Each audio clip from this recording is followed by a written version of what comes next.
You've got to see that the money is not going to be restrictive. What I'd be looking for is further clarity on the size of the Fed's balance sheet.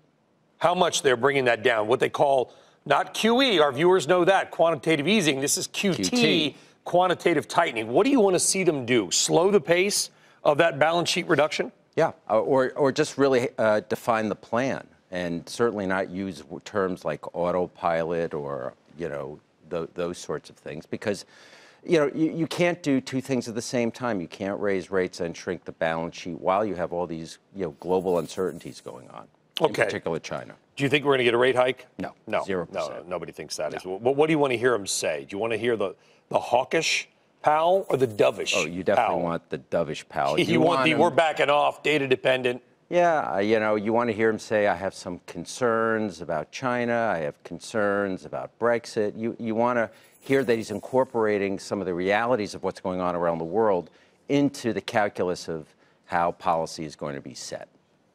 Earnings. Obviously, this week and next week are the two primary weeks. And you got all these, we throw these names out, I get it. And we only highlighted a few. There's more than 100 companies reporting their numbers, but there's a few that matter more than others. Yep. Is there one or two that you really care about? That fruit company is probably the most important. Apple. Yeah. It's got to be all about Apple, because that's going to set the tone for all of technology, the entire ecosystem, the entire supply chain. You've had a huge rally back in the semiconductor space, which is very interesting to me. So you want to see if there's interesting and there's interesting. How is it interesting? Well, remember that sector was the first sector where we saw weakness in early summer. That's where we started to see the decay begin, which metastasized into a growth scare as we got into the late fall. I think similarly, that's been the area where we've seen tremendous leadership. So if we see further evidence that that a dominant player like Apple is at least certainly the expectations are quite low. Yep. And it's really going to be what they say on the guidance. You've been on a few times, and I remember a couple of weeks ago, near the beginning of the year, you said you remained optimistic for this year, and you think we're going to be up 10 to 20% That's right. in 2019. We're off to a good start. We're off to a good start. Do you remain optimistic? I do.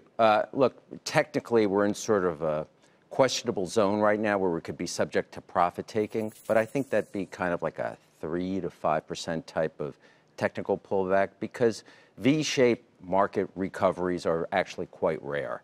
Unless we saw material progress on trade and a major stimulus by China. By the way, on Wednesday, it got muddled up there, but on Wednesday we begin these trade talks. That's right. Where we've got the Chinese vice premier here. How closely are you going to be listening and watching to what happens in D.C.? That has to be the most. It has to go well. It has to go well. They have to show progress. They have an extremely aggressive time frame that very few people think they can achieve. But if they show enough progress, and the president views that there's enough progress to warrant further, extension of that deadline, then I think we're good.